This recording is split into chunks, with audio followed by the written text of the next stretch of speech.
I will call the December 18th Airport Commission meeting to order and ask the wonderful Maureen, who bore gifts, to do a roll call. Which I suppose we can't start using these now, right? We have to wait. We'll probably wait, okay. Commissioner Khan, Khan here. Chair R. Curry, I am here. Commissioner Hopkins, Here. Commissioner Wilson, Commissioner Bowen, Here. Commissioner Houghton, Here. Commissioner Goodman. And we have a quorum. Okay, thanks, Maureen. So notices, do we have any changes to the agenda? No change. Okay, thank you. And notices that on Thursday, December 12th in 2019 at 5 p.m., the Airport Commission Secretary duly posted this agenda on the bulletin board at the Airport Administration. In terms of public comment, any member of the public may address the Airport Commission on any subject within the jurisdiction of the Commission that is not scheduled before them that same day.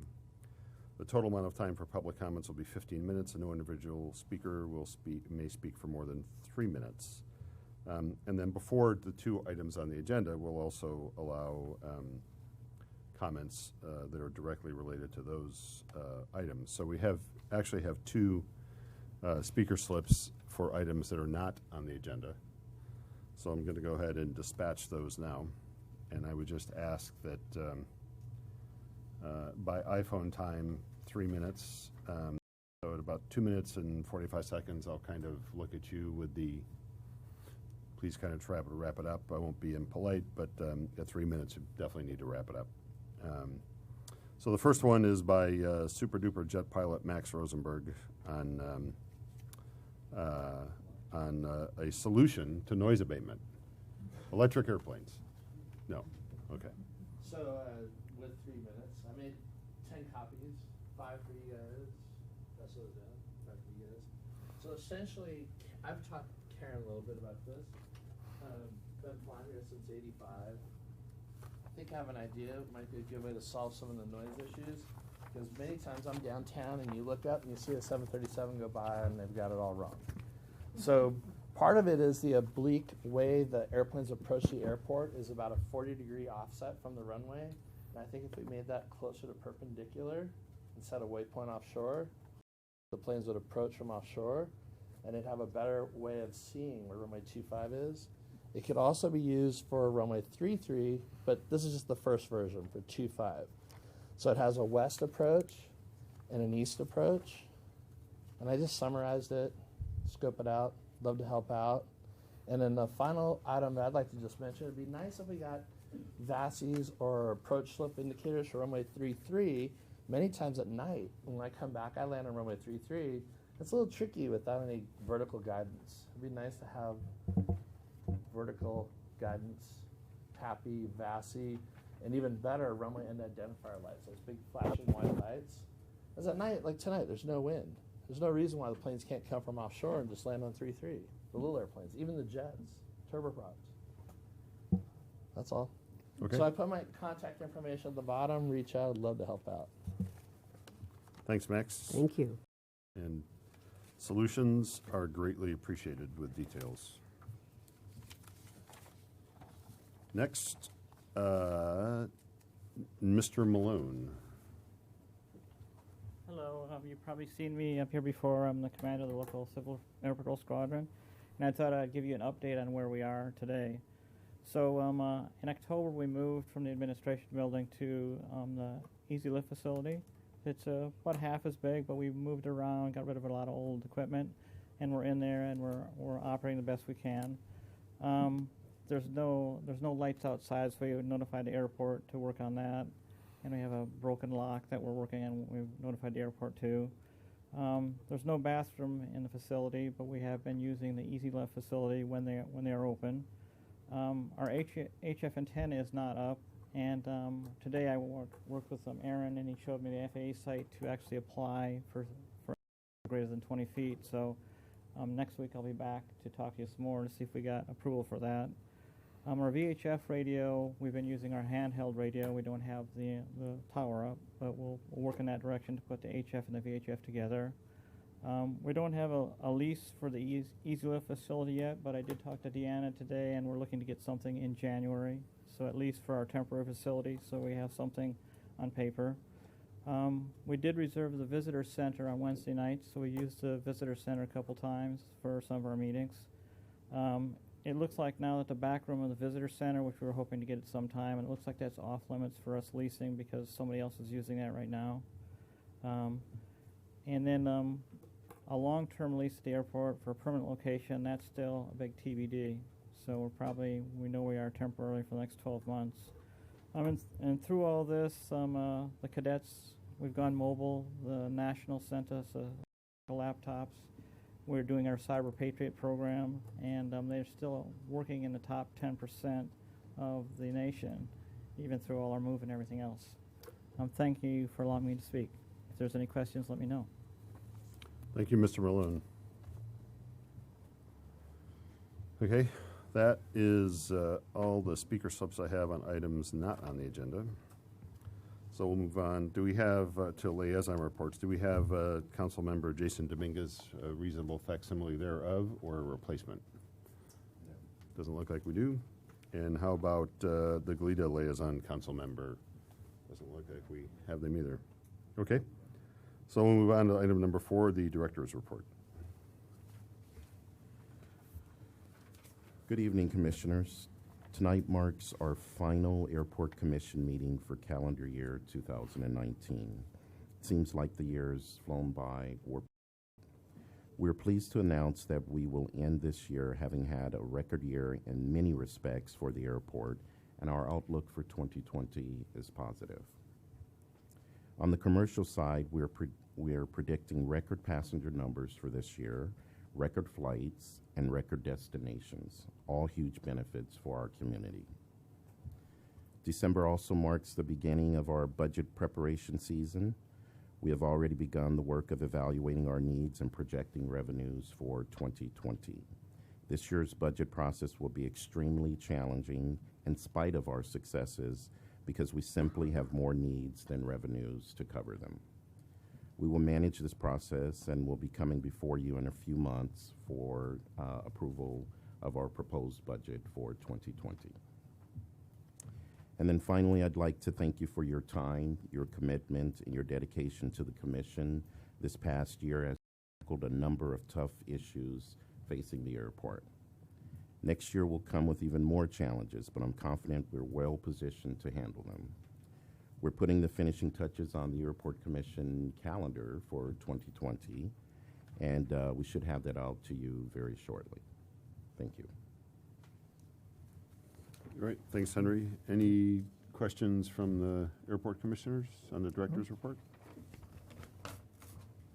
I have one. How are we doing on a TOM replacement? How do we fill that hole? Things are progressing well. We have begun the selection process. We have 14 candidates that are interested, so that's the first good thing is we have some good interest. We expect to probably have the process completed in about 2 months.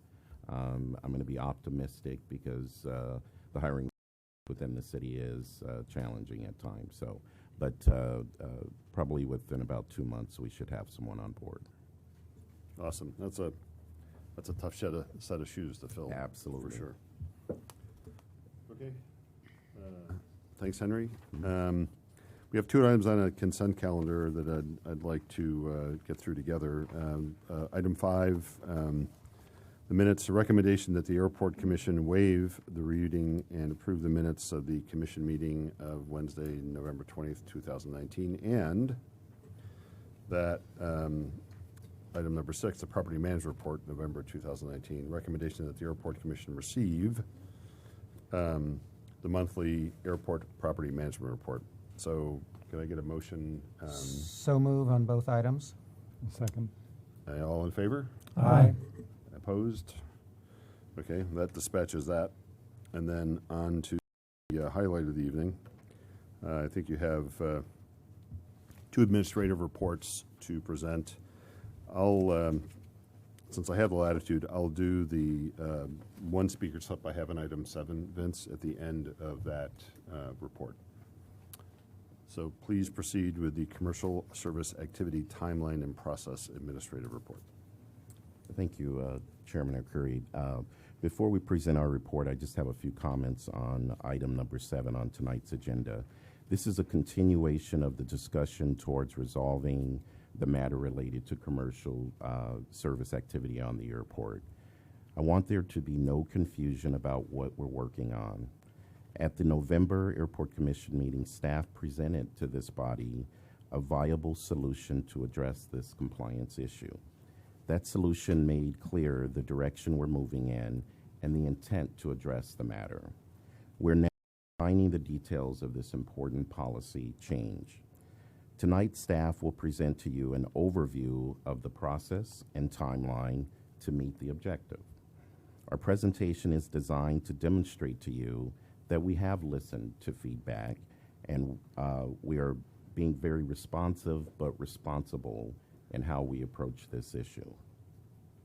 The FAA is on board with our proposed solution, the process, and the timeline that we will present to you tonight, and they understand that we are moving in the appropriate direction and towards a resolution in a timely manner. For those who stand before you in opposition of the proposal presented, we have not heard an alternative that is viable, workable, and enforceable, other than the status quo, which is unacceptable.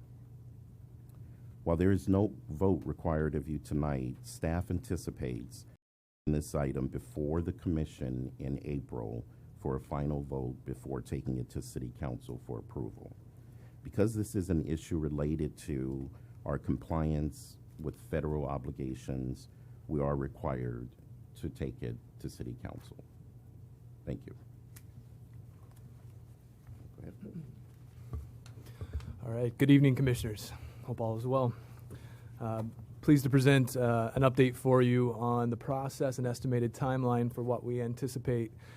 It will take to update our minimum standards and ensure appropriate stakeholder engagement so we can address all feedback and concerns. To start off, I'd like to just rewind. Let's start from the basics. What is an airport minimum standards document? It's not exactly clear by its title, so to speak. So I just wanted to take this straight from the advisory circular that speaks to what this is and how the FAA encourages airports to enter into minimum standards in order to control commercial activity on the airport. So in essence, the FAA says the airport sponsor of a federally obligated airport agrees to make available the opportunity to engage in commercial aeronautical activities by persons, firms, or corporations that meet the reasonable minimum standards established by the airport sponsor, hence the FAA's encouragement for us to adopt these very important policies and procedures. In exchange for the opportunity to engage in commercial aeronautical activities, the aeronautical service provider agrees to comply with the minimum standards developed by the sponsor. Essentially, it's in order to have the privilege to conduct commercial activity on the airport, you therefore must comply with the airport minimum standards document. So to speak a little bit about stakeholder engagement, as we heard a lot about that in the written comment that was received as well as the public comment in the previous meeting, to share with you the FAA's position on public comment with regard to minimum standards. It's a bit different than the airport master planning verbiage, and that for the minimum standards, they encourage airport sponsors to include aeronautical users in the process of leading to changes in minimum standards. But we have to be very clear that the public comment and the public engagement is not the delegation of the sponsor's authority when it comes to maintaining compliance with our grant assurances. We as the airport operator are ultimately responsible for compliance, and we want to listen to the concerns and try to address those concerns in a manner consistent with community needs. So we've conducted outreach, as I alluded to before, and that outreach continues with consulting firms across the nation who are very familiar with minimum standards updates at airports. What we want to do is we would like to retain a consultant to come in and validate the proposal, facilitate the implementation of that, as well as the public facilitation of the public engagement process. So with that, we will identify the stakeholder concerns and solicit alternative proposals that may find compliance within that document and allow us to meet our grant assurance requirements. So, so with that, we're anticipating 3 independent stakeholder engagement meetings, one specific to the flight school operations, one specific to the independent flight instructors, and then one more to capture any other commercial aeronautical user or provider rather on the airfield. So 3 sessions that really gives us the opportunity to hear what the public, what the community feels we should be taking into account as this process is developed. Chair, I have a question about that. Why don't we let him get through and make that? There's a difference in this and that. That is correct. Yes, there was an update, and that's accurate. So this is the current plan as presented. So with that, we will identify any alternatives to the existing proposal, review our final proposals, and then we'll draft and share the recommended minimum standards update side by side with the consultation firm that's selected to help facilitate this process. We'll accept written comments as we've done before, evaluate those comments for consideration and inclusion into the document, and then we'll bring that document to the General Aviation Subcommittee for discussion and hopeful approval so that we can bring it then to Airport Commission for our anticipated approval. And then finally, we will present to City Council, as Henry alluded to, for final approval. That will set forth the date which we will have the implementation outlined for final implementation.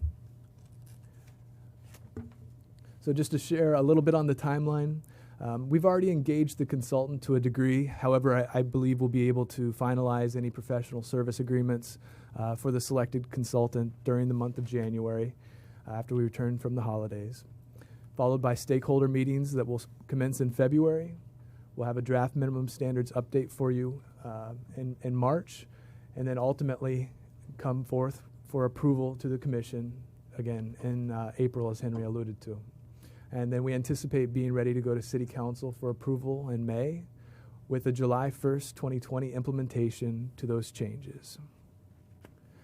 This path that we've set forward has been vetted by the FAA, and they understand where we are with this process and understands that it does take time. And they encourage public comment, so they recognize that it does take some time to make sure that we fully vet and understand what the community has interest in and any potential conflicts that may exist. So what are the 4 objectives that we're trying to achieve here? Well, first and foremost, it's the direction that we received in the last meeting, to create a policy that protects our AIP grants. Really, that's why we're here. When we look at the $3 million, give or take a year, that we receive from our entitlement grants, that's a very important funding source for airfield repairs. Additionally, due to our relationship with the airport's district office, we often find ourselves eligible for discretionary grants, such as the supplemental discretionary grant that we received to complete phase 3, I believe, of the Northeast Apron. Second objective, to comply with the FAA policy of economic non-discrimination. That's what's brought us back to the table today. And of course, have our final document, we will be in compliance with this grant assurance. The third objective, implement a policy that ensures control of commercial activity on airport property. We must know what's going on airport property and have the ability to control. And finally, the last bullet point, as you see, not only have a policy that allows control, but one that is manageable, one that we can administer, and one that we can enforce. So at the end of the day, when the consultant works to deliver the final document, it needs to meet each one of these 4 objectives, and that's what we're going to be working towards over the course of the first half of 2020. So with that being said, if there are any questions, we would be happy to take them at this time. Thank you. So we'll do the questions on the commission first, and then Vince will give you an opportunity. Why don't we just start right to left with Mr. Bowen, Commissioner Bowen. Okay, thank you for your presentation. I'm to see that there's going to be a process to work through this. I wholeheartedly agree on a couple of points that the status quo is not going to work. You know, that's understood, agreed. And that protecting our AIP grant money is very, very important. I am a little concerned about the tone, Henry, my perception of your opening speech, which I'm hoping I'm incorrect on, but it makes it sound like the decision is already made, whereas at this point we should keep our minds open to all possible solutions that meet the goals that Aaron has pointed out here. We shouldn't go into this preconceived. The tone of my comments was carefully chosen, and I do want to be clear that we have presented a viable solution. We're still open, and that's why we're going through this additional process here. But if nothing else comes out of the process, we have presented to this body a viable solution that addresses all of the objectives. So my comments were very clearly presented to you in the manner in which I intend them to be taken. Well, thank you for clarifying that. We want to make sure that if a viable solution is brought to us or developed through this process, that we're not closing our ears to it. And that's what I'm making sure of right now. So thank you for clarifying. Those are my only questions for now. Inasmuch as I missed the major part of the presentation, I'll pass.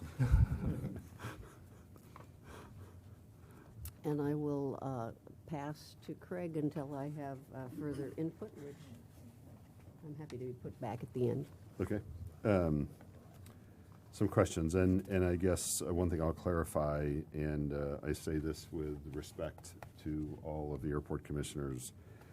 We were all at a commission retreat, which included public. It was basically a kind of a special commission meeting. We called it a retreat, and one of those things we did was talked about the business we conduct here. And so questions from the commission are designed to be questions, maybe with a little bit of commentary. So an appropriate thing might be, 5-10 seconds of commentary and a couple minutes of questions, versus not having a couple minutes of commentary and then a 3-second question. So I just want to remind the commissioners that that's what we all heard at the retreat. So my questions are as follows. In the December meeting, when I made the motion to have you come back not sooner than January, I clearly was trying to give the public time to voice their concerns, comments, and provide input. So this is a fairly significant change. You are telling us, I just want to be sure I'm clear on this, you're telling us now that with these additional steps you're taking, which I think we're all thrilled about, that you would expect to come back in April, the April commission meeting, with a proposal. Is that correct? Yes, sir, that is correct. Okay. And then I think you answered it, but you had mentioned public engagement, and then I think you covered this, but the consultants you've hired, which is also a new wrinkle here, that we weren't looking at that at the last meeting, as I recall, they will be engaging the public. Meetings will be scheduled. Can you talk a little bit through how that's going to happen? Sure. We are bringing a consulting firm on board to support us with public engagement. And we haven't identified the exact structure or the dates of those meetings, but we anticipate there being approximately 3 public engagement meetings. And we will, continue to work on the format to obtain what we're trying to do here. The objective, again, is to, once again, solicit concerns from the stakeholders. This is an added step because we've already heard a lot of the concerns in written form as well as in public comment. So we're going to hear what those concerns are, have the consultant capture them, and then we're going to have the consultant work with these different groups to see if any other alternative solutions come out of those meetings. And if those alternative ideas come out, we will vet them fairly and openly to see if it's something that can work for the airport. Thanks, Henry. Awesome. I think you addressed this, but, you know, I can't imagine this body or the body downtown doing anything, other than safety issues, that anything being a higher priority than the grant assurances, given the amount of money involved. And so you've been in communication with the FAA, because this is a longer timeline than we established in the last meeting. And so the folks down in Van Nuys or Washington or wherever you're talking to are on board with this process and realize that, you know, we're working on it. Is that correct? That is correct.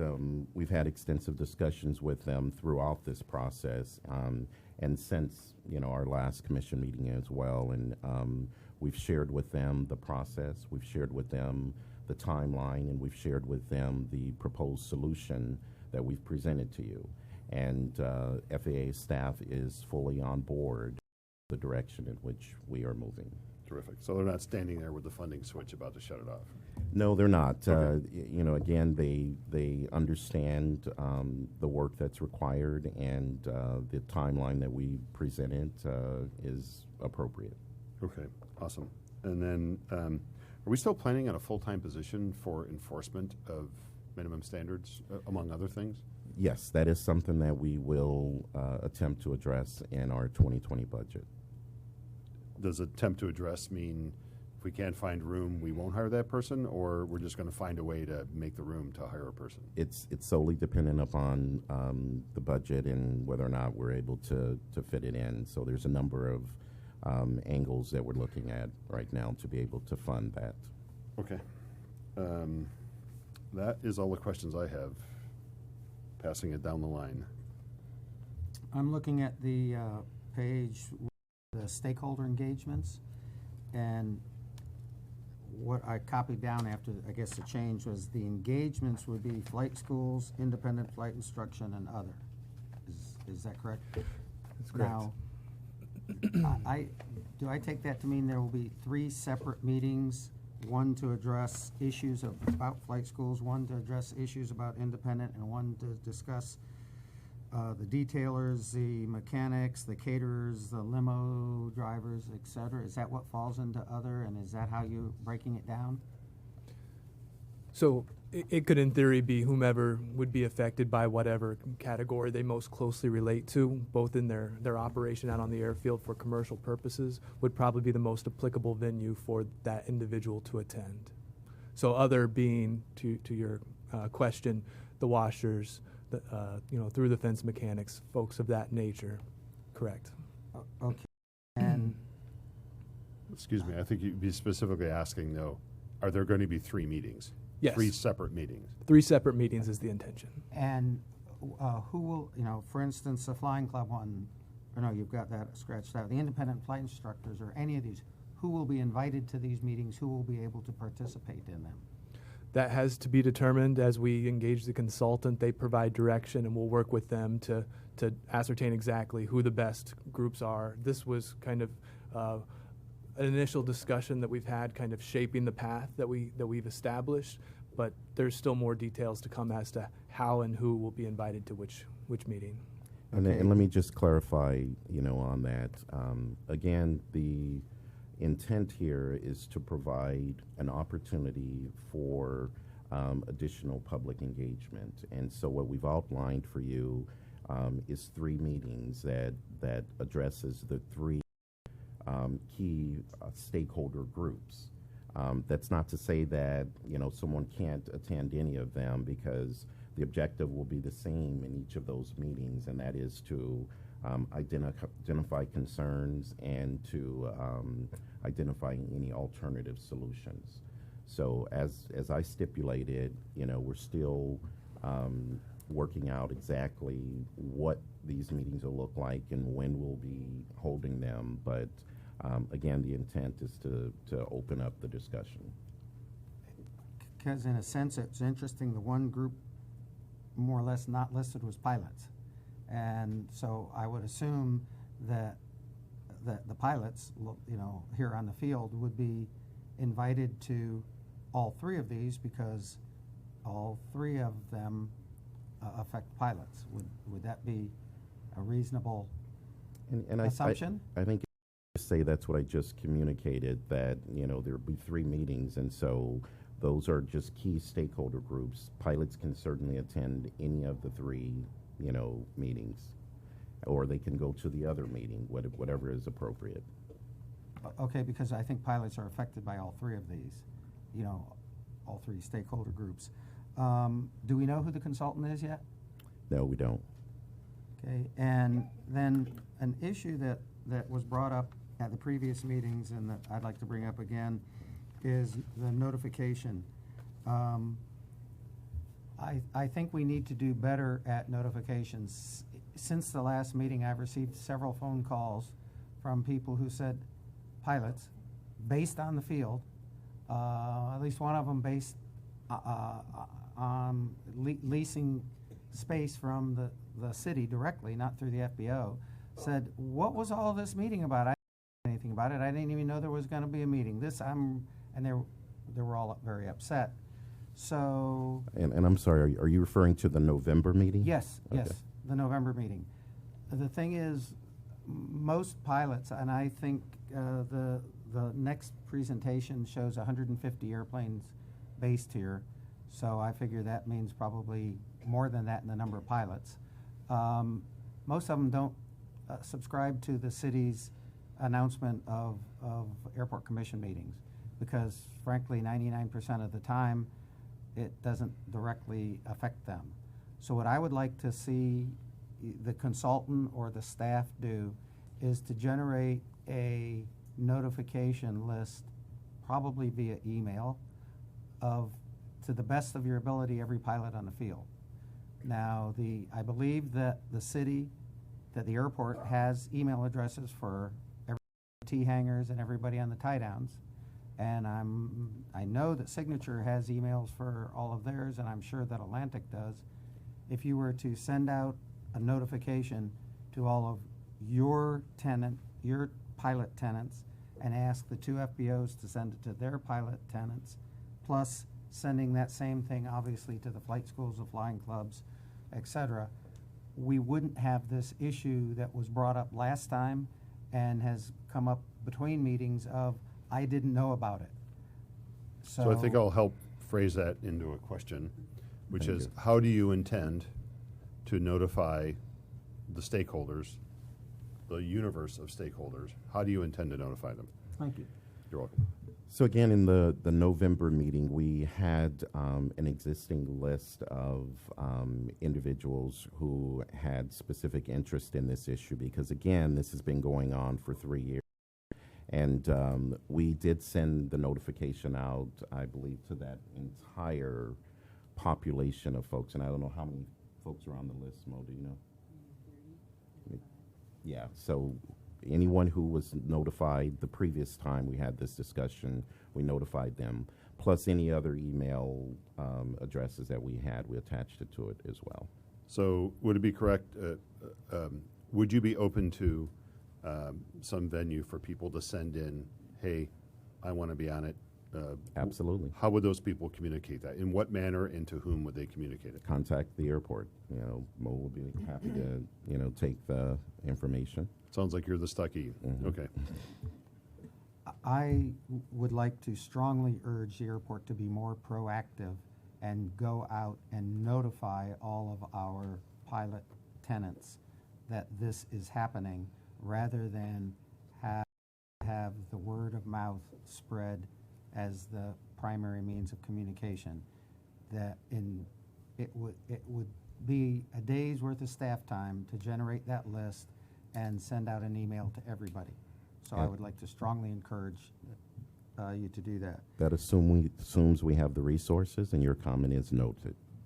And then the other item, the minimum standards objectives, update objectives that Aaron has here. Item number 2, comply with FAA policy of economic non-discrimination.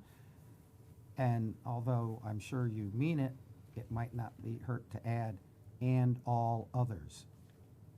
In other words, absolutely. not only the policy of economic non-discrimination, but also all of the other policies that affect our grant assurances. Absolutely. That is the one in question today. That's why it's specifically noted.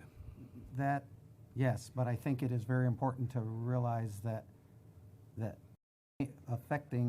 fixing that one might break another one.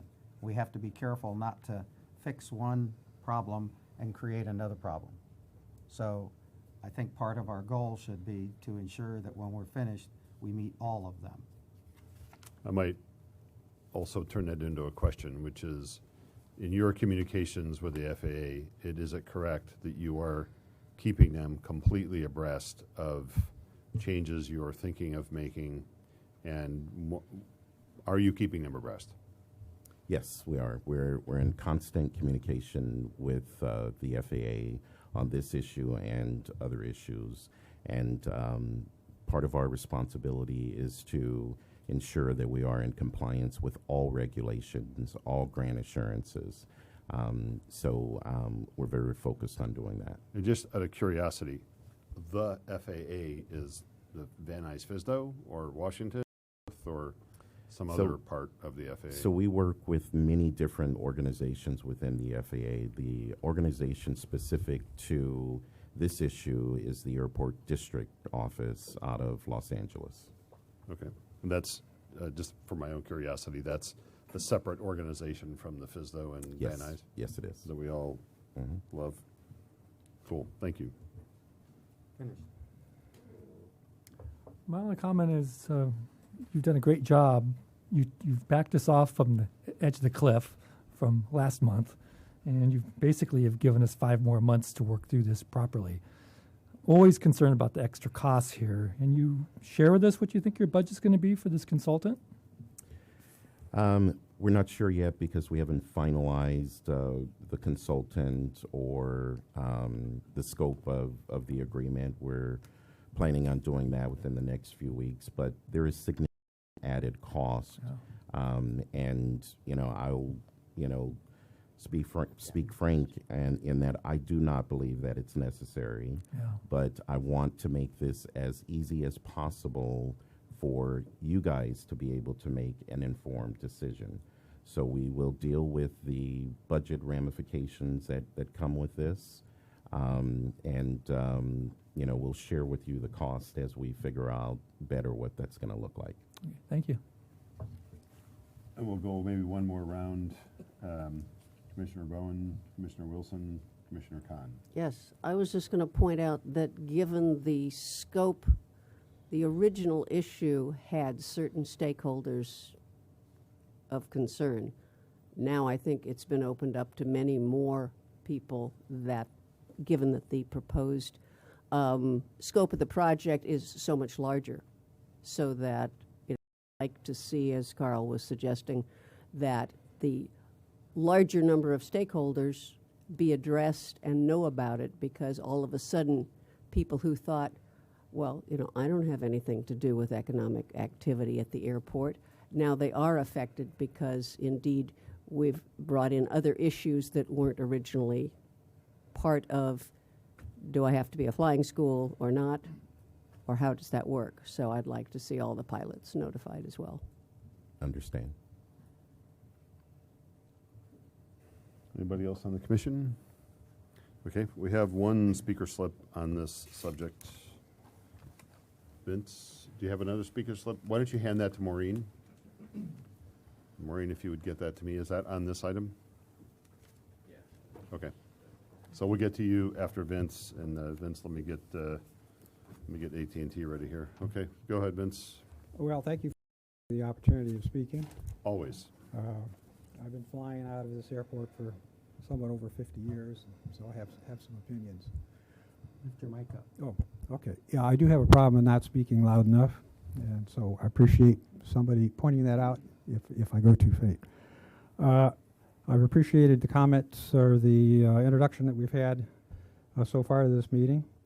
I prepared some comments prior to seeing what was up here today. What I'd like to do, with your permission, is I'll read to you what I had prepared, and then on each paragraph I'll comment to respond to what we've learned this evening. You have the floor for 2 minutes and 30 seconds. Go for it. Well, thanks a lot. Okay, at the airport commissioner meeting of last month, the airport administration presented a proposal for significant changes in the minimum standards. It was very disappointing to find that the proposal an abundance of misconceptions, misstatements, and lack of essential detail. The airport commissioners appropriately decided not to accept the proposal. It is my sincere hope that at this meeting, the airport administration will present a detailed plan to seek full and open inputs from all airport users. Such a process will take some effort and time, but the absence of such due diligence will lead to a flawed MSR, which will result in loss of federal grant funding, likely suits against the city, and a source of embarrassment to the airport director. The fact is that, in my opinion, no revision to the existing MSR is required to meet FAA requirements. Mr. Thompson has made various statements about the FAA not accepting the MSR, and I would like to know exactly what the FAA's complaint is. They got a verbal complaint, but we'd like to know precisely what it is so we know what to fix.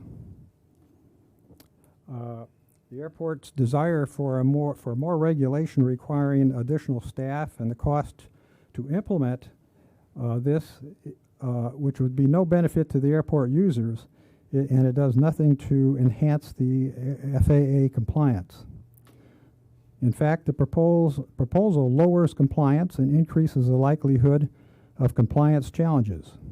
Please, each of you commissioners, would you please read the existing MSR and judge for yourself what you think might be deficient in it. I project that you will find that it is quite adequate to meet the FAA standards, and to go through a whole process of hiring consultants and spending months, you folks have to decide whether or not you think that is justified. So please, read the existing one. In my limited time to speak, I'd like to address... About 15 seconds ago, so please wrap it up. Well, thanks a lot. I'd like to address one of the many serious flaws in what the administration is proposing. In particular, it's proposing that all instruction will come through an on-site provider. And let me read to you what the FAA says about that. The FAA documentation says, and I quote, "The granting of an exclusive right for the conduct of any aeronautical activity on a federally obligated airport is generally regarded as contrary to the requirements of the applicable federal obligations, whether such exclusive right results from an expressed agreement or from imposition of unreasonable standards or requirements by any other means." So, if you're to give exclusive rights to some on-site folks, you're going to be in big trouble with the FAA, and you're going to get challenged in court. Thank you, Vince. Could I have one more minute, sir? You're at 4.5. I'm afraid not, sir. But we will be having another commission meeting in a month, and you're welcome to speak then. Okay, there's a problem with the way these meetings are run. It was exampled here. These folks have asked for more dialogue. It is not appropriate to have the administration not show what they're proposing and then have people come up and make comments before they've even seen what they're proposing. And this has happened for the last 3 years, Craig. So Vince, These people need to present what they're going to do and then have the 3 or 4 meetings that you're talking about. Having them come in blind is not a reasonable way to run these meetings. Have them make a proposal, not just come in and talk. Vince, Make I a appreciate proposal. it, Vince, and I'm going to have to cut you off now. Okay, I'm sorry about that. Okay, and next. Got me on the clock here, as usual, so I'll try to keep it brief. So No problem. So Mr. James Watson, correct? Yep, that's me. All right. So thank you all for being here. I start these comments with the opinion that everyone here wants to do what's best for the airport, and I think we should look forward to actually thinking about that. So the first thing I wanted to hit on was what Commissioner Hopkins talked about. I was going to talk about that. Notification. How are we notifying everybody? I think his email list is great. One other thing, the list of instructors, the 5 instructors who pay the $200. Vince, right here. He found out because I texted him because I was doing some research on numbers and amounts, and if we're not even notifying the instructors who are part of this, that's a serious flaw as well. I don't think that putting together an email list should be a full day. If you have enough money and resources for a consultant and stuff, certainly we have enough resources to spend I don't know your system, so maybe it does take a day, but I think that's pretty important.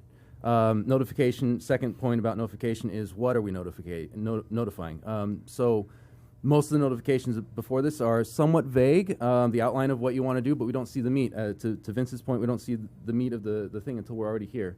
And we don't have enough time to sit and think and digest and be ready for intelligent comments, generally. With these, one other thing about that is solicitation of input.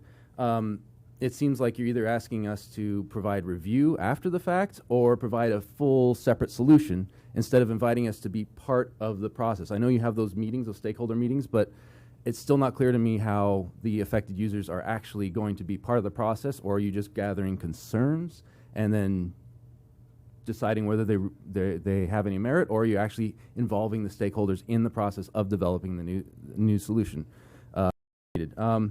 And the last thing I want to talk about is the sourcing on presentations. Last presentation you said there was a slide up there that said something like 80% of the airports did such and such or whatever. And I'm left with the question, which airports?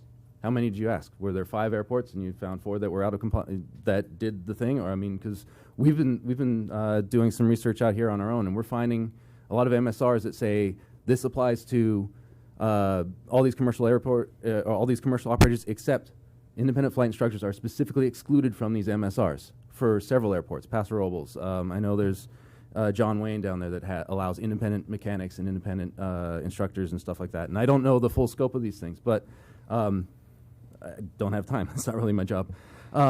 What I also wanted to say is it's also been said that independent instruction is somehow a problem. We have the 5 people who paid their $200, but we have all these other instructions going on. And I've tried to get in contact with multiple instructors, and I've found 5 hours here, 0 hours in the last 2 years from somebody else. Where, if we're going to say that this is a problem, what is the actual problem? What is the actual detail and scope of this problem? I haven't seen an actual list of this is how much independent instruction is going on that's unregulated. We don't know. And how can we propose a solution to this without knowing this stuff? And so that's my time. So thank you. Just want some more detail. Thank you, Mr. Watson, for being respectful for the time. Okay. We'll move on to item number 8, administrative report on the fixed space operator redevelopment project. Curry, may I give to each of the commissioners my prepared written comments and also to the secretary for putting that into the record? Why don't you go ahead and do that at the conclusion of the meeting and do that at the conclusion of the meeting.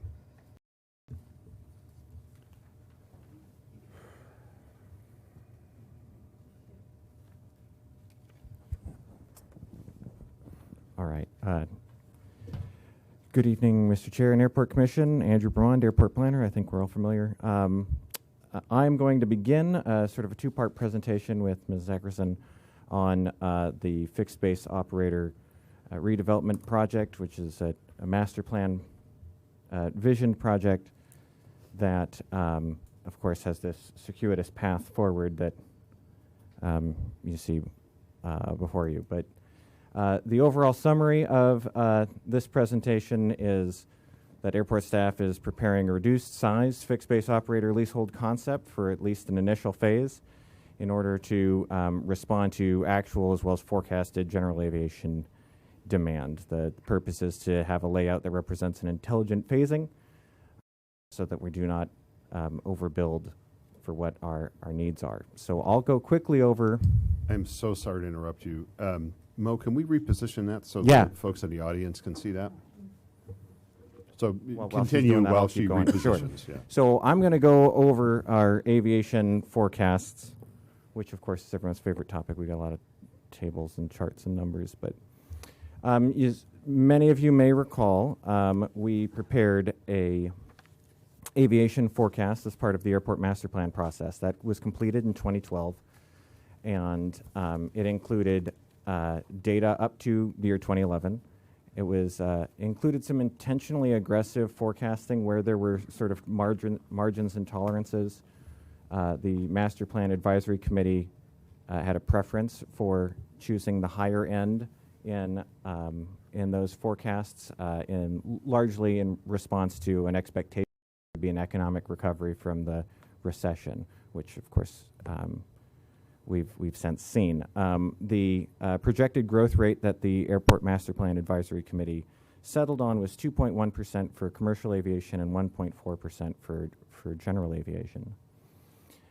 Each year, the FAA prepares a terminal area forecast, and that was also a major data source for the Airport Master Plan aviation forecast.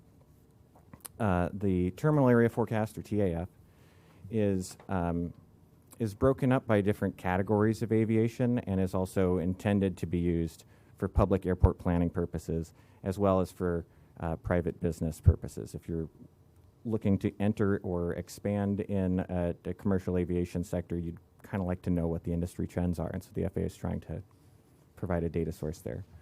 The 2019 terminal area forecast for the Santa Barbara Airport, a downscaling of the nationwide terminal area forecast. They do that for all the commercial service airports over a certain number of enplanements. And it is a little bit more of a modest growth rate that's proposed that we've seen over last year and this year's TAF.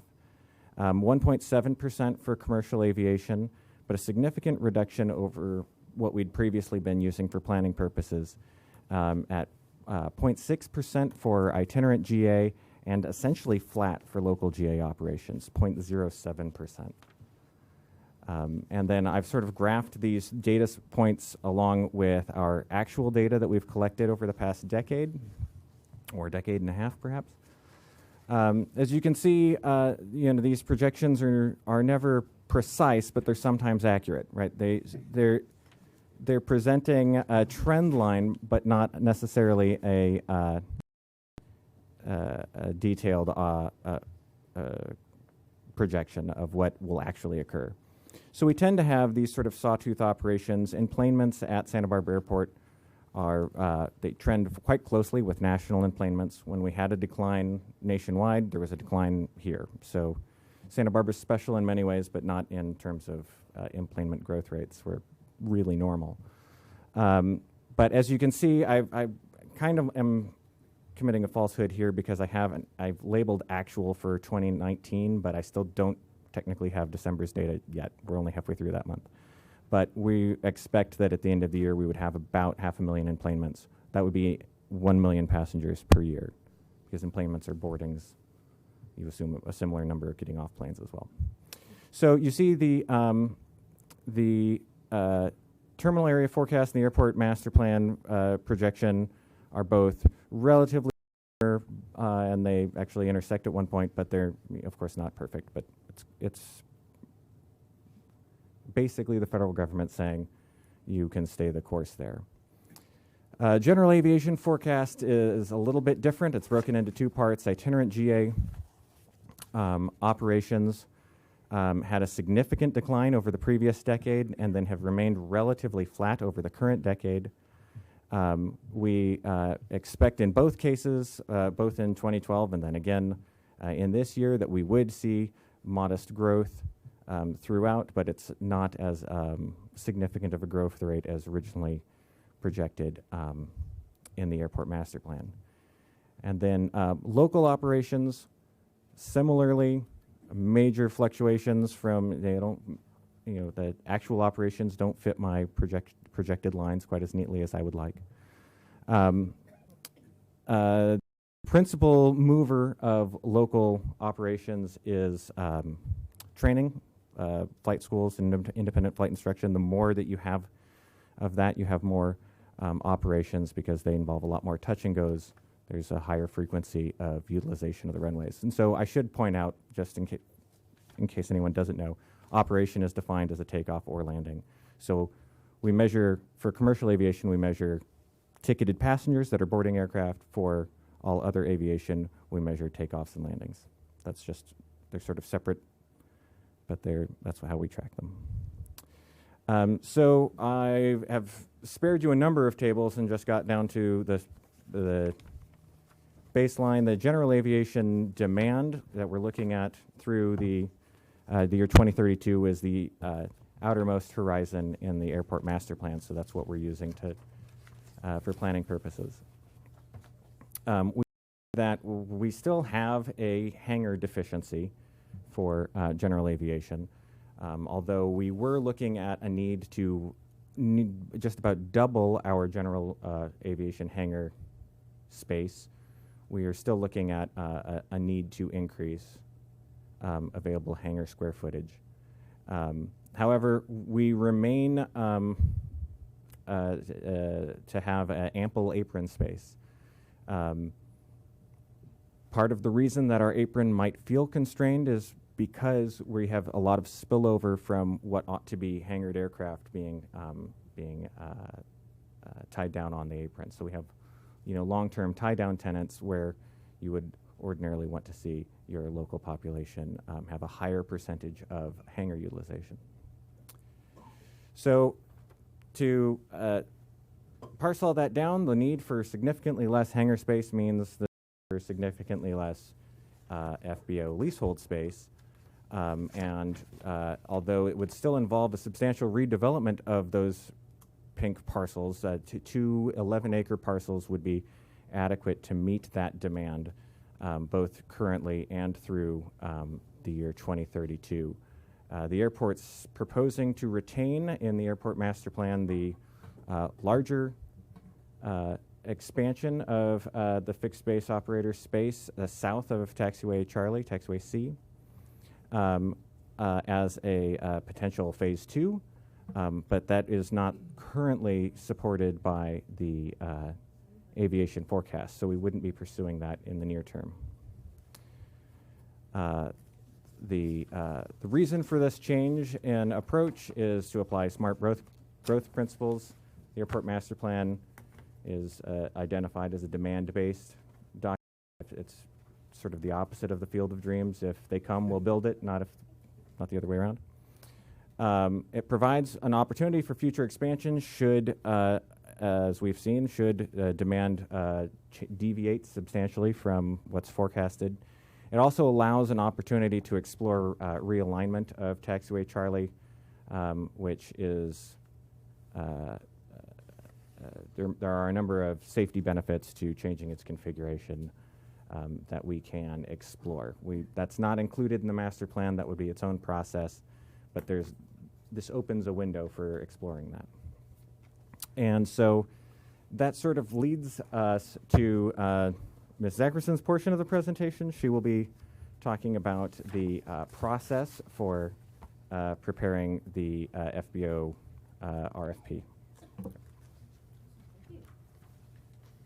To move this down just a hair. Good evening, Commission Chair and Commissioners. Just here to give you a little bit of an update, of course, on the ongoing FBO redevelopment project, and show you a little bit of the questions and issues that we have been grappling with over the last few months. I think the last time we updated you was in August of this year. We still have our graphic here that is really consistent with what's going on today. We're still in the earlier parts of that process, sometimes taking a couple steps forward and taking a couple of steps back, but working our way generally forward in that process. So one of the big things that we are grappling with right now, and we have spoken of it before, is balancing the many demands that we have for our airfield space. So first of all, we talk about balancing demands. One of those, of course, is the services that exist here with our two existing FBOs. It is very clear to all of us that those services must remain in place for many, many reasons. Obviously, the FBOs, and that we might not think of it a lot of the time, are very critical to commercial aviation and the vitality for that. We have mechanics here in the room here that provide valuable services to commercial aviation in many ways. We all know that we've had instances where our FBOs have supported disaster aid here, very critical part of that. FBOs are the eyes and the ears of the airfield. That's a huge role that they play. And then you get down to the nuts and bolts of what they do. Last year, or fiscal year 2018, combined, they pumped over 6 million gallons of fuel, both Jet A and avgas fuel. They're responsible, obviously, for transient parking, the tie-downs, hangar storage, the vast majority although we do have some under city management. And then, of course, for the airport itself, the revenues that we derive from the fuel flowage, the landing fees, and the space rental are absolutely critical to the overall vitality of the airport. So it's a must for us, it's a must for the customers, and it's a must for the airport operation itself. So balancing that with commercial service growth, which we can see in our report this evening, just the amazing continued growth amongst the passenger carriers. So since 2016, now we've added 4 new air carriers. We've got new destinations, more frequencies. The upgauging of the aircraft, we just continue to receive word of a new of aircraft upgauging. The latest word, if we haven't talked about it already, is the upgauging of the Dallas flights with American to 319s, up from the E-175s. We're also going to be adding another frequency to Seattle next summer. So, and then consistent with our location as a West Coast airport, the demand for the morning departures continues to grow. Obviously, heading out in the morning hours between 6 a.m. and 10 a.m., that's sort of our bread and butter of the day in large part. And so what does that mean? It means those planes are on the ground overnight, and we want them here in the morning when those flights depart. So, and as Aaron pointed out to us earlier today, starting tomorrow, we're back to having 8 remain overnight aircraft on the field now into the holidays. So we have 5 gates. So that tells you that we are really struggling to find places to put some of those commercial aircraft. So what does that mean on the whole when we're trying to balance those needs? We're really in a position of really trying to very proactively manage the airfield, that asset. And what plays into that, of course, is the FBO agreements, which are set to expire at the end of May next year. What we're really looking at, and is no secret to anyone, and certainly we've been open in our dialogue with the FBOs about this, the need for the airport to be able to control more ramp area for commercial aviation use. Just generally, we need to be able to have access to some of that ramp area because the commercial carriers are asking that of us. So as soon as Alaska adds another frequency, the first question they ask is, where are you going to put our plane?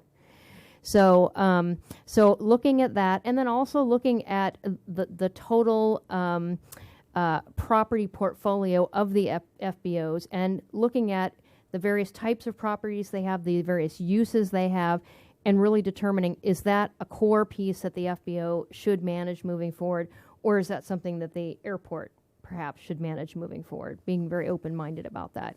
So it's a attitude, it's a different approach than perhaps in the past, but it's really one of necessity because otherwise we're just not managing our airfield as we need to be.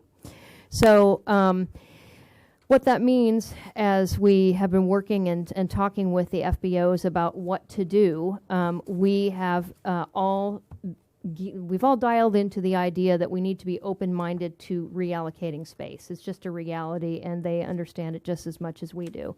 So we have been engaging in a study with our consultant, Lee Fisher, at the most overall efficient uses of the existing space, looking at the FBO ramps and the building properties, and really looking at it from the perspective of not so much at what an FBO has today and seeing that as 100% and do we have to chip away at that, rather looking at it as zero, starting from zero and building our way back up.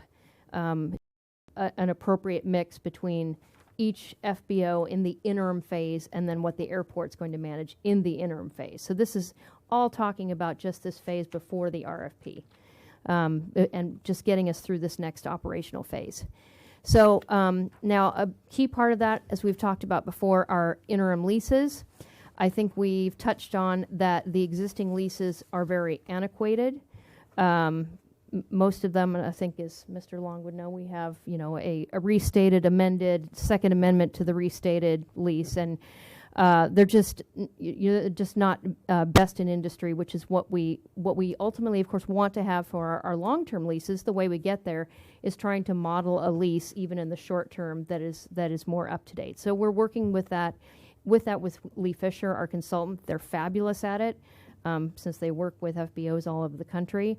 It's a good learning experience for us too.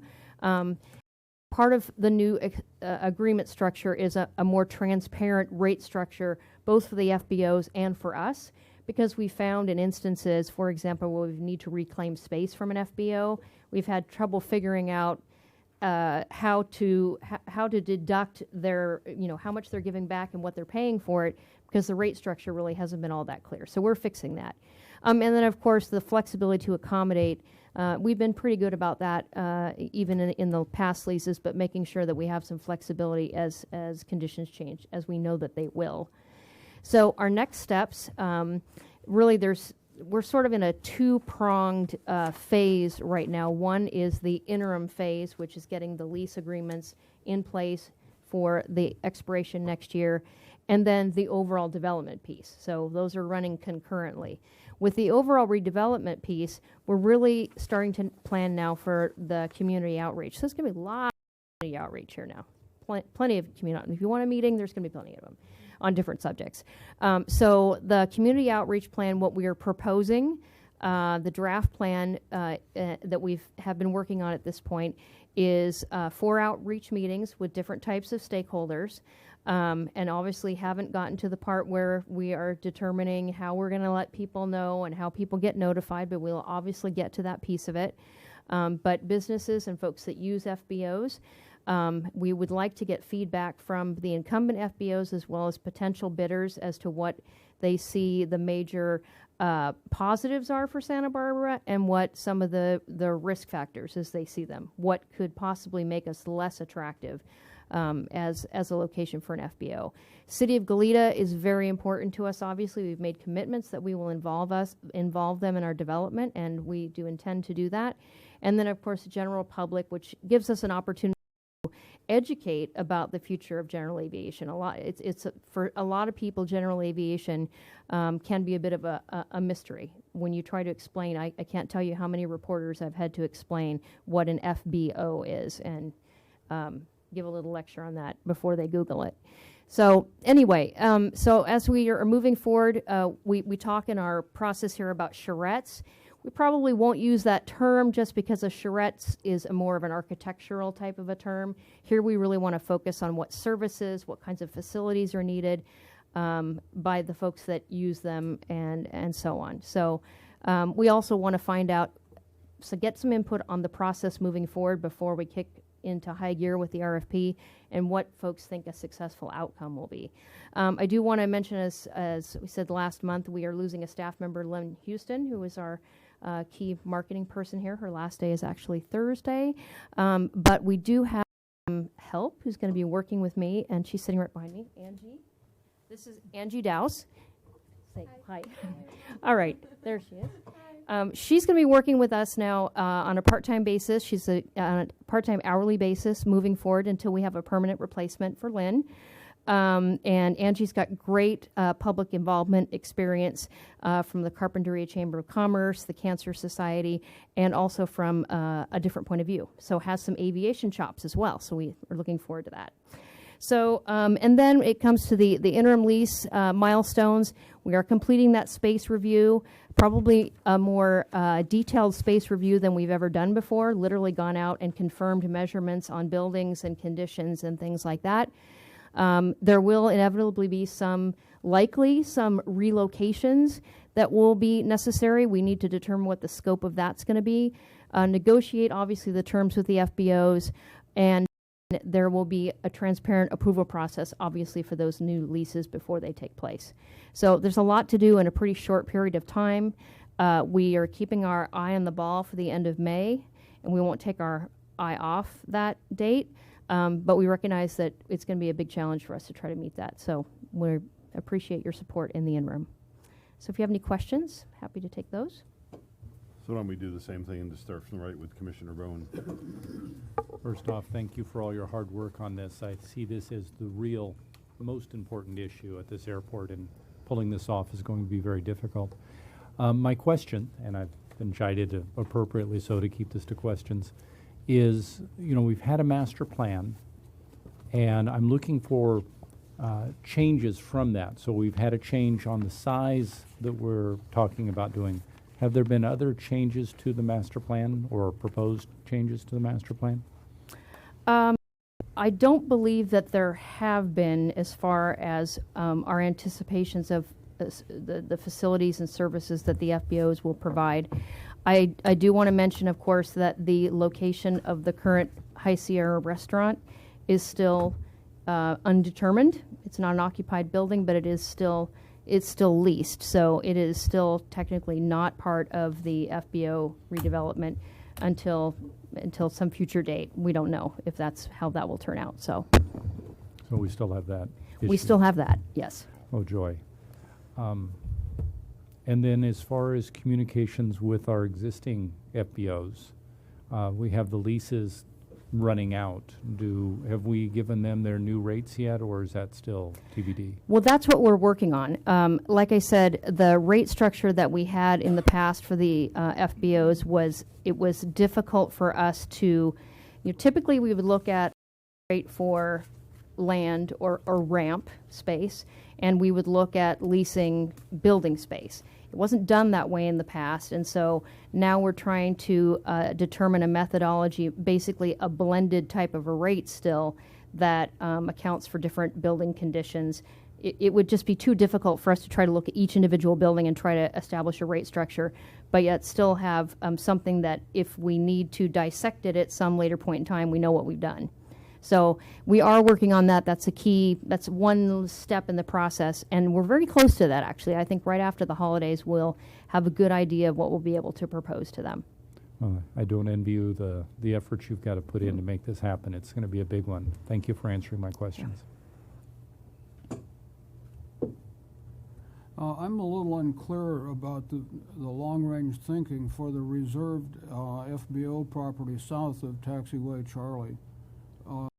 Are we thinking that this would be available to lease to the adjacent FBOs as their need increases?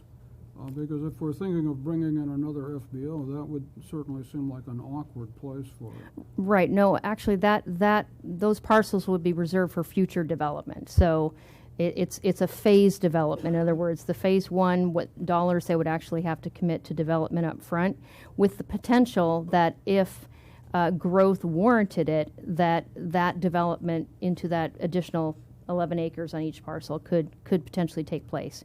Maybe with some changes to taxiways and that kind of thing, but nonetheless, that would be the future plan. So the thought is not additional FBOs? No, it's not. Yeah, thank you. Just a quick numbers question. The amount of reduction of the new sized parcels is what? They're reduced by? There were two 22-acre parcels, and now they would be roughly two 11-acre parcels. So they've initially, cut in half. yeah, Cut in half. about right. Okay.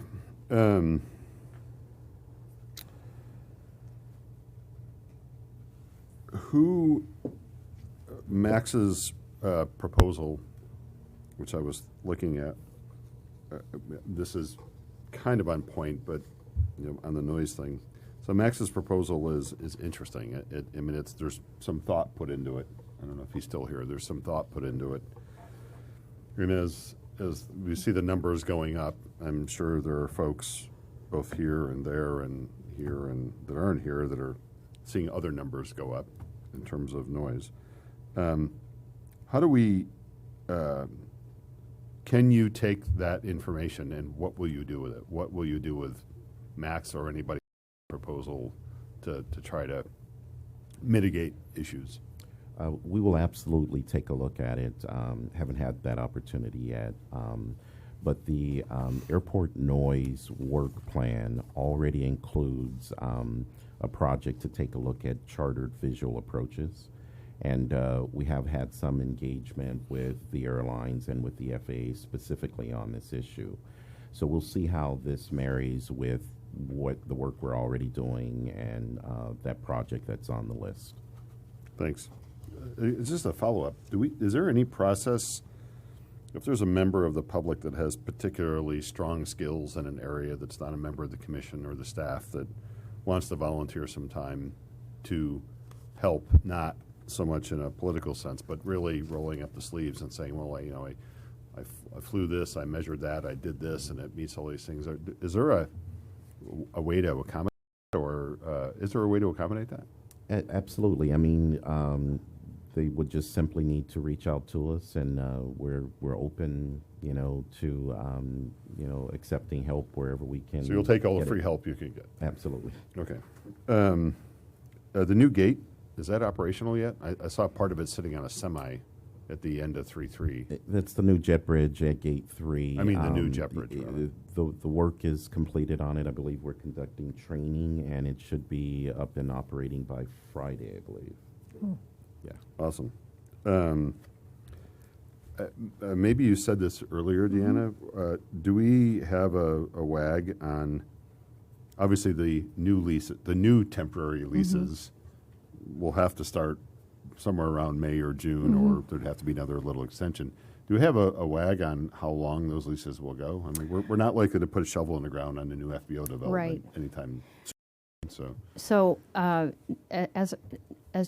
I know, Henry feels very strongly that we are, aiming for the end of May. We do have a bit of a safety valve in the sense that both of the leases do have automatic holdover clauses, so we wouldn't have to come back to you necessarily for an extension if we went into June 1st, June 2nd, June 3rd, what have you.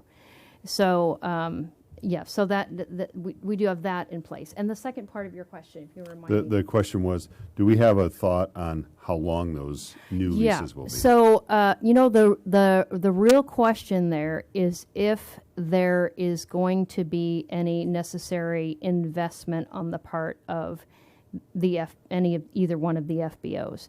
We're trying to avoid that, of course, because if they have to invest money, they're going to expect some time to amortize that as well. The other thing that we're also discussing, too, is whether we would need to really stagger the expiration dates. They're always running concurrently right now. If we are looking at it realistically from the standpoint of which parcel is likely to be developed first, it's a little speculative, but that they may end up being staggered a bit. But our assumption was that they would be somewhere in the neighborhood of maybe 2 to 3 years with maybe an option on the end if we need it. Awesome. So not long terms. And of course, the finances that we're working on, we've been very open with each other. We're trying to keep them in the same neighborhood. Yeah, I was actually about to say, I apologize for pressing you on this, but I still didn't hear a number, and then I heard a number. And I'm asking that question from the perspective if I'm an FBO. Right. And I have ramp space, and I have jets coming and going, I have money I might have to spend. I'm asking it from that perspective. So part of the equation has been to look at, okay, they're paying X number of dollars today, and that rent we think was calculated this way, and if we're calculating rent a different way, what does that equal, and how similar are those numbers? And we're trying to obviously make them comparable. And if we were to poll the two FBOs on the field, do you think that they would roundly agree that you're keeping them in the loop and working with them to get their input? Well, we are certainly trying. Mr. Long can speak for himself. I think we know that they know that we're busy, but we have had both of the FBOs in both together and separately to talk about the steps as we move forward. Right now, I think maybe our discussions have been a little bit more intense on the Atlantic side, just because their footprint keeps the incredible shrinking. Yeah, footprint, the incredible shrinking footprint. Right. Exactly. Right. But okay.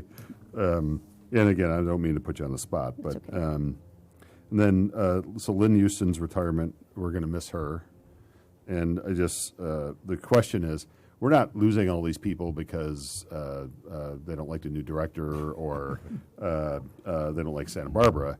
These people are retiring. Is that correct? That is correct in the case of Lynn, yes. Yes, Right. Lynn is retiring. And Tom took another position, presumably was a move up for him. So we're going to miss Lynn as well. And so Angie is, you're back there somewhere, right? I'm blocking Hi, her. I'm Angie. sorry. So Angie is temporary until Phil. She's kind of just filling in for us. Lynn is as close to essential staff as you can get. And so we were really lucky that we could have Angie come on board and get some normally we don't get an overlap between folks. So we have things like the airport website that need to be run. We have a number of things that are just sort of mission critical things, and we've been that Angie has been able to be with us now for a couple of weeks and get some of that training from How Lynn. did we find it? Did Angie find us? Did we find her? Did we put a well, call for Angie- help out? What happened? We stole Angie from the city library. She was working for the library. A library's way more boring than no and offense to the library. And like I said, I think she, well, I can speak for herself, but she does have some interest in aviation. So she knows a little bit. She knows what an FBO is, which is a great start. So this is, I understand it, she's temporarily filling in, and when we find somebody to fill that position, she will go back to the library or wherever it is Well, she it was. depends on what Angie wants to do. Okay, all right. So I think you answered the question I'm not going to ask. And you answered the question on the length of the interim leases. That's all I have. Commissioner, next.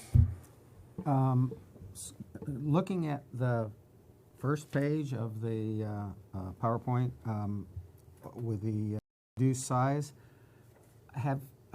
in determining, I saw how the determination was made about the numbers and all, but have you talked to the FBOs to see if they think 11 acres as opposed to 22 is adequate for the next 5 or 10 years? I'm assuming that would be the kind of time frame we're talking about. Well, that's a little bit of a tricky thing because we have two incumbent FBOs, which we can solicit their opinions. There are other FBOs out there, of course, that are probably interested. I think that's going to be one of the things that will be a main point of discussion when we get to the outreach phase. But what we did is we looked at what the likely investment requirement is going to be. And so we're able to look at other FBO developments around the country, what those investments look like. We have enough information about the FBOs here, their costs of operation for and other kinds of things. So we can look at what their capital expenditure is likely to be, what their annual operating expenditure is likely to be, and how much can they actually afford to develop. You can look at the millions of dollars, and we don't want to have leases that extend beyond 30 years. So you kind of look at it, and it tells you, well, this is the magnitude that FBOs are typically willing to invest for a specific lease term. And if it's out of whack from that, then we know that we're biting off more than they can chew, really. Okay. And I think I heard earlier that we are not planning on if you build it, they will come, but rather something less aggressive than that? Is that? We're building what we think they can afford to build, what we know they can afford to build. But if during our RFP we were to get people who say, yeah, I want 11 acres and here's the money, I'm going to do it, are we open to that? And let me just add that we're also building what the forecast projects our need is going to be for FBO space. And Andrew, you can pick it up from there. Mr. Chair, if I may. If we were to offer an FBO more space, they would certainly take it. It's akin to offering, if I wanted to give you a cookie or two cookies, which would you choose? You'd take the larger option, of course. And that's because anything that they cannot use for mission-critical fixed base operator uses, they can lease out. They can sublease out. And so what the airport's trying to do is make sure that we have sized the fixed base operator leasehold parcels correctly for their primary use so that we have a minimized amount of subleasing going on. So those leases would then directly with the airport. Okay. And so when we look at those parcels south of Charlie, the expansion opportunity sites, let's say, we would be offering that as additions or additional development opportunities in response to general aviation demand increasing to warrant that. Building that on spec would probably not be affordable. So we could charge them ground rents for land that they would never construct on, but that would be putting an undue burden on the FBOs, I think. Okay. The 495, I notice in the diagram, 495 Fairview, the big hangars are not included in either of these pink blobs. Right. right now, I believe we rent all but one of those to the FBOs, who then turn around and use them to, park airplanes in. The Correct. one exception being the FedEx. FedEx, that's correct. What is both the short-term and the long-term thoughts for that? Well, the long term, that facility was not a part of the master plan, so it's not the inclusion in the FBO footprint, and the assumption is that the airport will continue to manage that building. It may be that we do more direct leasing in that building, or it may be that we continue to lease to an FBO for aircraft storage or other activities, if that turns out to be the best use and the most fiscally responsible way to go. We're open-minded about that is all, but it's not included in the FBO redevelopment piece. But in the short term? In the short term, yes. In the short term, well, there could be some changes there, but we pretty much assume that in the short term, there's not going to be a lot of change to status quo.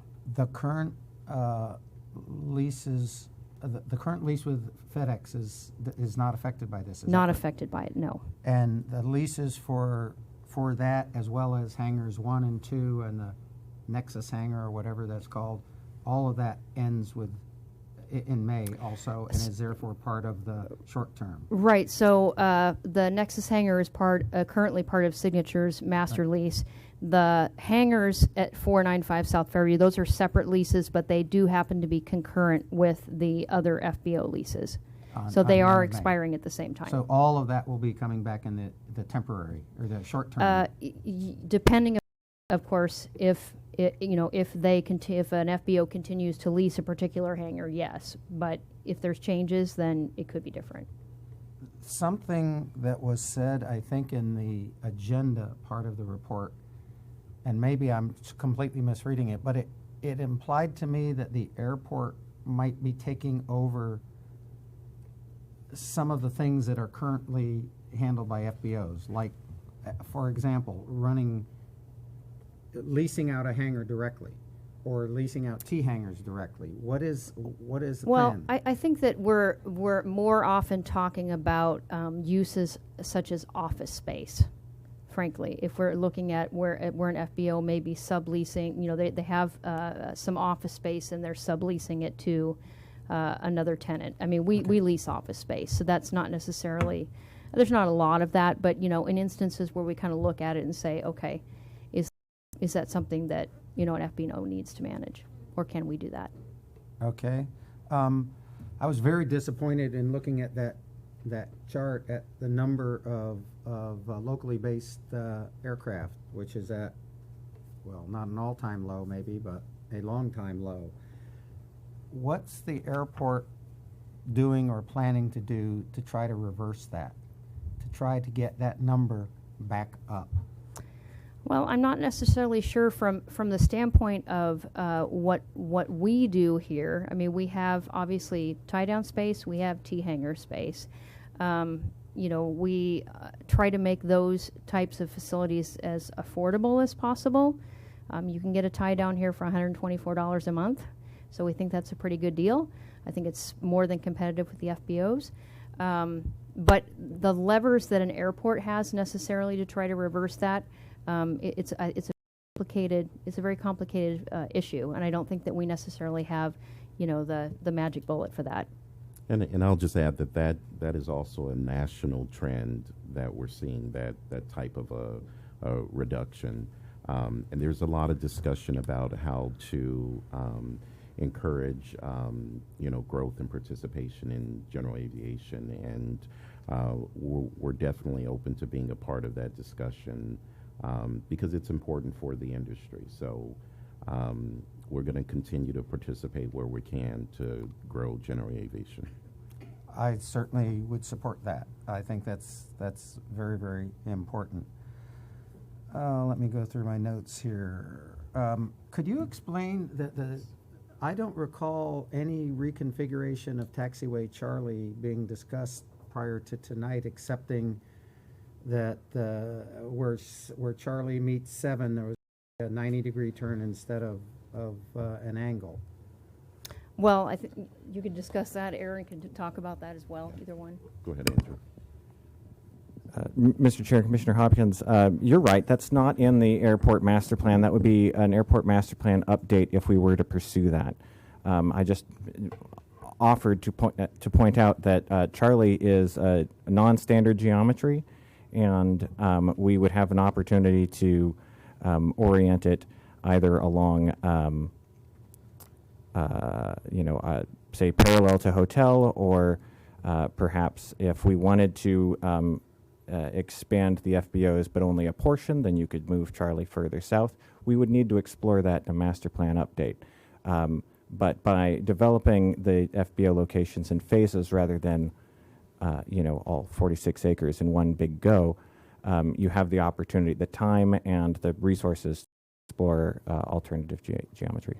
So by non-standard, is that because they intersect the 1.5 at other than a 90-degree angle? That's right, yes. Okay.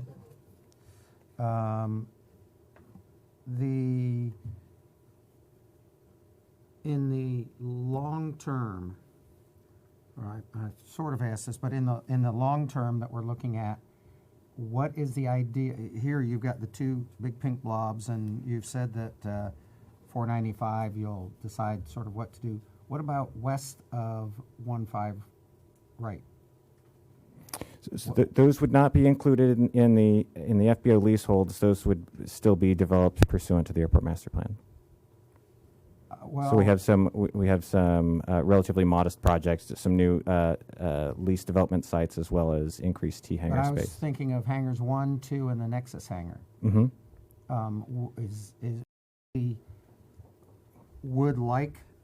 Would those be treated like 495, where they would be leased out to an FBO, or would because in the master plan it didn't really address them, and yet I don't think the airport wants to get into the business of pushing and pulling airplanes in and out of hangars at all hours of the day. So what do you plan to do with those three big hangars? Mr. Chair and Commissioner Hopkins, the master plan is a development concept, so it's not really looking at who is in any particular space or who's managing that particular space. You're right in that these development parcels could also include other leases, to those FBOs. That's not required nor precluded by the airport master plan or by this process. Okay, well that's what I was getting. So although we've got these two pink blobs, the decision on 5 and everything west, particularly those three major hangars, as well as there's some significant ramp space over there, is to be determined as part of the RFP process? Well, not necessarily as part of the RFP process. That's airport property, and so we would take a look at the need to lease those properties, and we would entertain, interest in those properties. When we're speaking about the FBO redevelopment project, we're talking about a very specific area that's identified on the master plan. Okay. All right, well, I guess we'll get into that as time goes on. I just think that those hangars on both sides play an important role in meeting the requirements, and I would hope that we would be involving FBOs in that as opposed to direct airport. Well, they don't go away, but they will be airport for the airport to lease in some way. It could be to an FBO, it could be a direct lease, depending upon how we look at it once we get to that. Okay. Can you throw up the slide with the leasehold concept?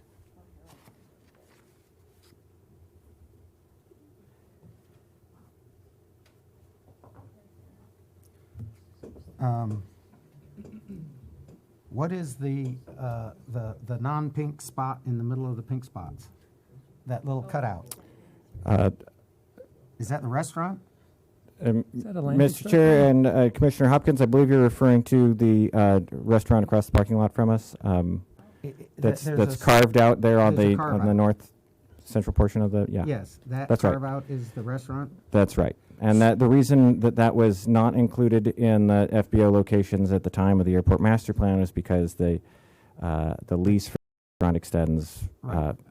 well through that. Yeah, I understand it. So, but this is a concept that you're currently working on, this reduced concept, which right now I understand. But that implies to me that this building in this concept within 2 to 3 years would become part of the FBO lease. Is that correct? That is the vision in the master plan, is that this building would then become part of Is FBO that the lease. vision in the current vision, the current reduced vision? Because at one time it's been in and out over the last several years. Yes, this space does get absorbed by the proposed reduction in FBO footprint that we're looking at. So where would you all go? We're looking at options now.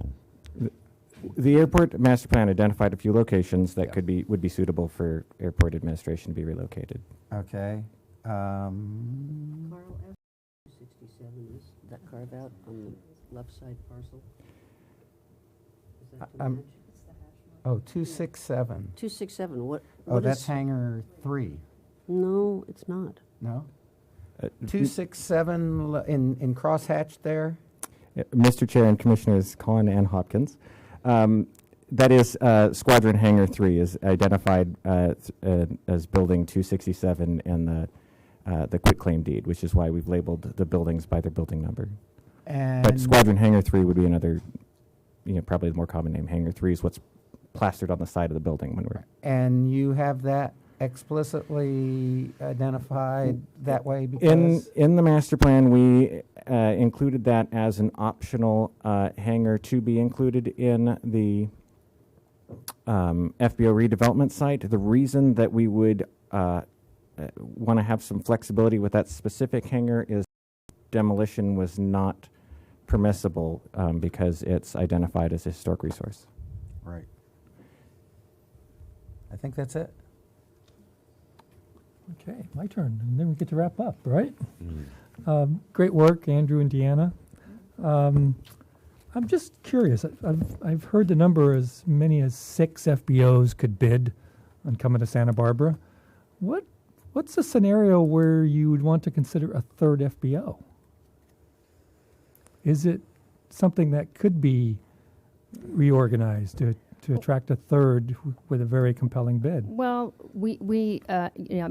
much of it is an element of space and the appropriate amount of space that an FBO needs to operate a viable business. But we've revisited this question a number of times with the folks that work, consultants that work with us on this, and there are a lot of airports that have a single FBO. We've been committed to having 2 for the sake of competition, and that demonstrably we can support 2. And we keep coming back to that the demand and the requirements of the FBOs that would come in to compete here for the existing business. It really still settles on 2, that we think that there could be a risk of oversaturation if there were 3. And of course, space is an obvious constraint as well. Okay, thank you. Yep.